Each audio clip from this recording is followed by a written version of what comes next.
Good morning বন্ধুরা, কেমন আছো? আশা করি সকলে খুব ভালো আছো। আর আমিও কিন্তু খুব ভালো আছি। পায়েল সিম্পল লাইফস্টাইল ব্লগে তোমাদের সকলকে স্বাগত জানিয়ে আজকের দিনটা শুরু করছি। রোদ ঝলমলে আজকের এই দিনটা, রবিবার। সকাল সকাল ঘুম থেকে উঠেই লিস্ট করে ফেলেছি আজ কিন্তু অনেক কাজ করতে হবে ঘরের। তো আগে কী করেছি বলো তো, জামা কাপড়গুলোকে ভিজিয়ে দিচ্ছি, কারণ এগুলোকে যদি একটু ভিজিয়ে না রাখি তাহলে তো সেরকম পরিষ্কার হবে না। তাই ভাবলাম যে আগে জামা কাপড়গুলোকে ভিজিয়ে ফেলি, নয়তো দেরি হয়ে যাবে। তো এদিকে তো জামা কাপড় ভিজিয়ে নিচ্ছি, আর নিচেও কিন্তু আজকে অনেক কাজ রয়েছে, তো সবটাই তোমাদের সাথে শেয়ার করব। আর আশা করি আজকের ভিডিওটা তোমাদের সকলের খুব ভালো লাগবে, আর সম্পূর্ণ ভিডিওটা দেখার তোমাদের অনুরোধ রইল। এতগুলো জামা কাপড় দেখে মনে হচ্ছে না যে কত জামা কাপড়, সত্যিই তাই অনেক জামা কাপড় হয়েছে। সব পর্দা টর্দা, বালিশের কভার, বিছানার বেড কভার সব কিছু দিয়ে দিয়েছি একবারে, যাতে একবারে হয়ে যায়, তাহলে অনেকটাই সুবিধা হয়। অনেক কাজ বলতে এটাই যে আজকে ঘরটাকে পরিষ্কার করব। অনেক দিন হলো ঘর পরিষ্কার করা হচ্ছে না।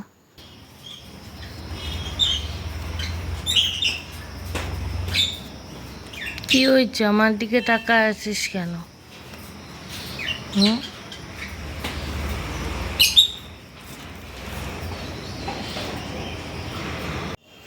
এই দেখো, বললাম না আজকে ঘর পরিষ্কার করব।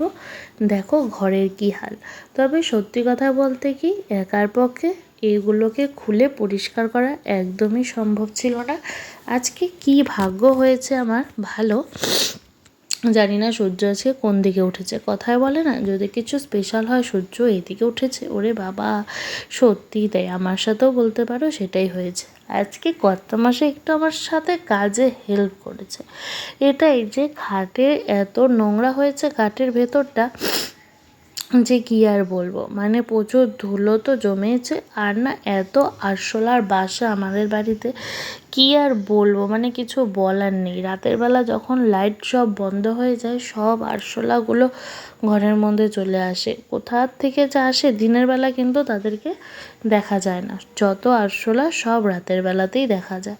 তো সেই কারণেই খাটের থেকেও প্রচুর আরশোলা বের হয়, রাতের বেলা দেখা যায়। তো সেই জন্যই খাটটাকে পরিষ্কার করা। আরেকটা জিনিস কি, মাঝে মধ্যে একটু পরিষ্কার না করলেও কিন্তু হয় না, তাই না? কারণ খাটের ভিতরে কত জিনিসপত্র রাখা হয়, এগুলোকে যদি ঠিকঠাক করে পরিষ্কার না করি তাহলে তো নোংরাগুলো জমতেই থাকবে, জমতেই থাকবে। আর আজকে যখন একটু বাড়িতে ছিল, বললাম যে একটুখানি ধরো হাতে হাতে করি, তাহলে ভালো হবে। আর বলার সঙ্গে সঙ্গেই দেখি করে ফেললো। করার কারণ একটাই, ওই আরশোলার জন্য আর কি। রাতের বেলা যদি এরকম করে আরশোলা দেখা হয় না, খুব ভয় লাগে।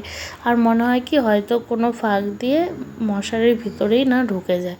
যেহেতু হিয়াও ছোট, আর মানে আরশোলা তো সবারই একটু ভয় লাগেই, তাই না? তো সেই কারণেই আর কি। আর এত গরম পড়েছে, এই গরমে ঘর পরিষ্কার করা মানে বাপরে বাপ, মানে ফ্যানটাও ছাড়া যাচ্ছে না, আর এদিকে গরমেও থাকা যাচ্ছে না, একদম মানে নাজেহাল অবস্থা। হ্যালো গাইজ, এখন হচ্ছে যাচ্ছি ছাদে। সকাল থেকেই আজকে সত্যি কাজ কাজ আর কাজ। সকালে তো আজকে ঘরটা পরিষ্কার করলাম, ঘরের যা অবস্থা হয়েছিল ধুলাতে, কি আর বলবো, সেই খারাপ অবস্থা হয়েছিল। তো সবার প্রথমে ঘরটাকে আজকে ভাবছিলাম আজকে যাই হয়ে যাক, আজকে আমি আগে ঘরটাকে পরিষ্কার করব। তো যাই হোক, ঘরটাকে আগে পরিষ্কার করলাম। আর এদিকে তো সকালে জামা কাপড়গুলোকে দিয়ে গেছিলাম মেশিনে। তো এখন আগে জামা কাপড়গুলোকে না মেলে দেবো, নয় তো কী হবে বলো তো, জামা কাপড়গুলো শুকোবেই না। তো একটু আবার বৃষ্টিও হয়ে গেল।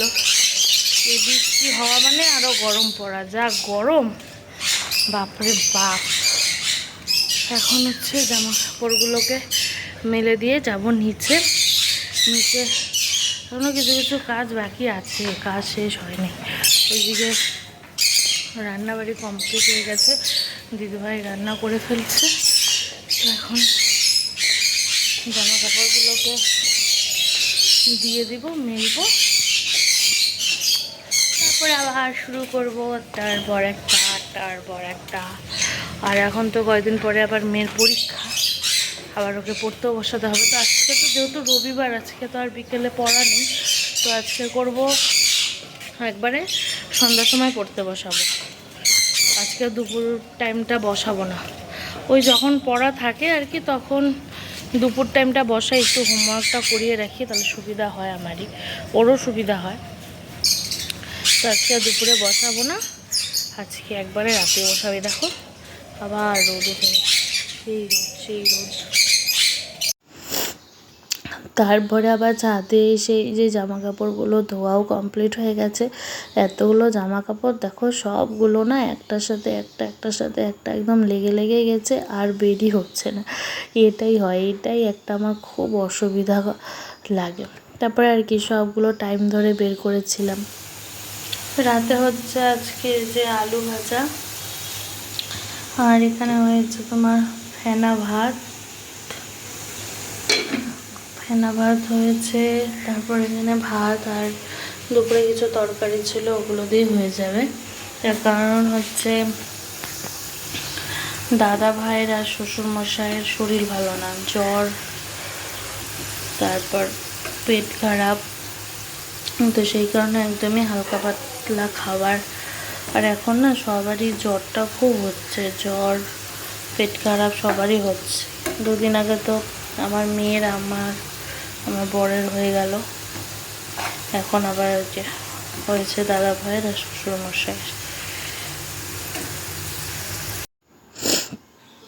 তারপর ওইদিকে সব কিছু খাবার দাবারের ইসে করে আসলাম ঘরে এসে ভাবলাম যে না, আগে বিছানাটা করে ফেলি। তার আগেই মেয়ে পড়ে উঠেছে, তো তখন আর গোছানো হয়নি, তো ওটাই গোছাচ্ছিলাম। আর রান্নাঘরে তো দিদিভাই রান্না করেই রেখেছিল।